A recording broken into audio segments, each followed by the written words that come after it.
Au cœur de l'Afrique, là où le soleil embrase la terre et sculpte les ombres, s'étend un royaume immémorial.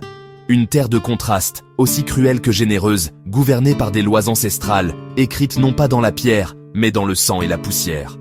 Ici, la survie est un art, une danse perpétuelle entre la vie et la mort. Dans cette savane infinie, la loi du plus fort ne se mesure pas toujours à la puissance des crocs ou à la force des griffes. Elle se mesure à l'endurance, à la sagesse née des épreuves, à cette capacité à lire les murmures du vent et les secrets de la terre. C'est le domaine d'un roi, un souverain dont le trône est ce promontoire rocheux et dont la couronne est tissée par les rayons du couchant. Chaque jour, il contemple son empire, une mosaïque de plaines dorées et de fourrés denses. Ici, chaque pas est une affirmation de son pouvoir, chaque souffle une prière silencieuse, chaque regard un jugement qui peut décider du destin d'un rival ou de la survie de sa lignée. Le moindre craquement de brindille, la moindre odeur portée par la brise, tout est information, tout est menace ou promesse. Depuis d'innombrables saisons, ce lion règne sur ce territoire. Sage, puissant, respecté. Son visage est une carte de ses batailles. Chaque cicatrice, une histoire de courage et de domination. Il a connu la faim, la soif, la solitude des jeunes mâles et la charge écrasante du patriarche. Il a guidé sa troupe à travers les sécheresses impitoyables et les pluies diluviennes, protégeant les siens avec une férocité qui n'a d'égal que sa tendresse pour les lionceaux qui portent son sang. Son rugissement, profond et rauque, est la voix de la savane elle-même, un son qui fixe les frontières de son royaume et glace le cœur de ses ennemis. Il est le gardien de l'équilibre, le pilier sur lequel repose toute la vie de la troupe.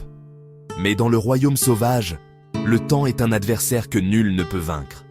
Même les rois les plus puissants finissent par vieillir. Le poids des années se fait sentir dans ses membres. Sa crinière autrefois si dense s'est éclaircie, et son regard porte la mélancolie de celui qui sent sa force décliner. Et tandis que le vieux roi observe le crépuscule de son règne, de nouvelles ombres s'allongent dans la savane. Jeune, affamée, impatiente. La loi immuable de la nature est en marche, et bientôt, une nouvelle page de l'histoire de ce royaume sera écrite. Un nouveau rugissement déchire l'horizon. Un jeune lion, venu du nord, avance avec la fougue de la jeunesse. Ses crocs brillent, ses muscles tremblent d'ambition, et dans ses yeux, brûle le feu de la conquête.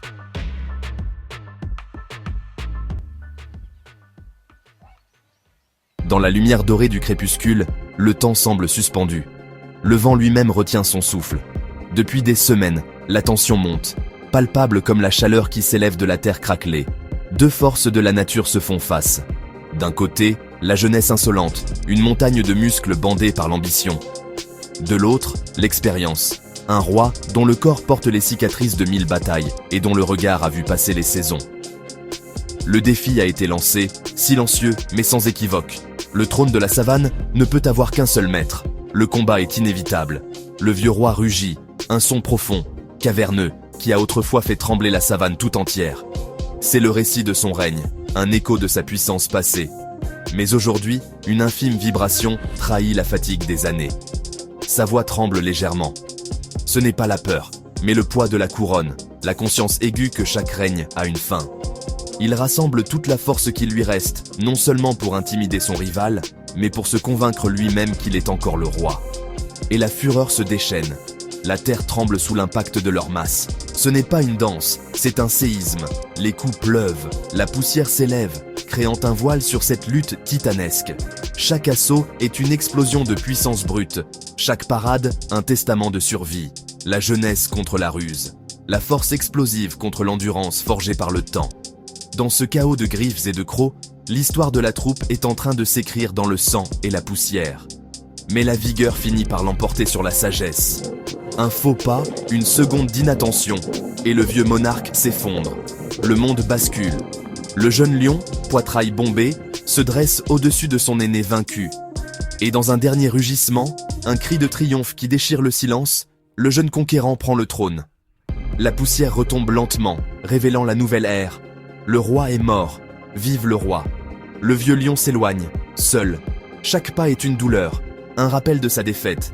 Il quitte son territoire, sa famille, tout ce qu'il a protégé pendant des années.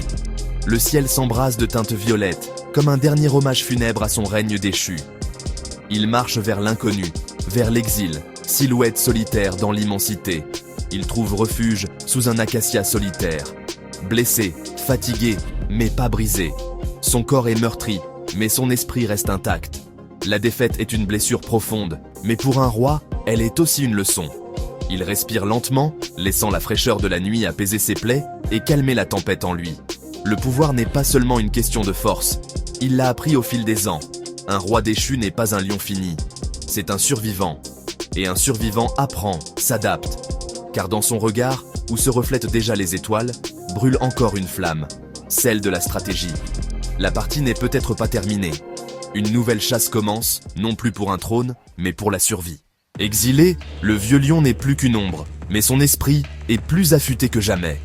Il observe, il attend. Chaque rugissement du jeune usurpateur est un aveu de faiblesse, chaque trace une erreur. Le vieux lion ne cherche pas la confrontation, mais la connaissance, attendant le moment parfait. Puis, un soir, la saison des pluies déchaîne sa fureur. Le vent hurle, masquant les bruits. Une nuit de chaos, parfaite pour un stratège. Grisé par sa puissance, le jeune lion s'aventure seul, aveuglé par la tempête. Mais ce soir, le vent souffle du côté de l'ancien. Il a simplement aligné les pièces sur l'échiquier et laissé la nature suivre son cours. Enhardi par son isolement, les hyènes lancent leur assaut. Le jeune lion, puissant mais seul, est piégé par sa propre arrogance. C'est à cet instant que le vieux roi choisit de se révéler. Son rugissement, profond et chargé d'autorité, ne menace pas. Il annonce. Sans livrer combat, il récupère ce qui lui revient, laissant son rival se vaincre lui-même. La troupe comprend. La survie dépend de la sagesse, pas de la force brute. L'aube se lève sur un royaume en paix, un ordre restauré. Le stratège est de retour, non comme un tyran, mais comme un gardien. Au lever du soleil, la savane retrouve son équilibre. Le vieux lion veille, paisible, sur son territoire retrouvé. Les lionnes le rejoignent, silencieuses. Dans ce monde, la force n'est rien sans sagesse. Dans le royaume sauvage, la vraie puissance n'est pas dans les crocs, mais dans l'esprit et dans le cœur. Dans la savane, une seule loi demeure, celle du plus fort. Mais parfois, le plus fort est celui qui sait attendre.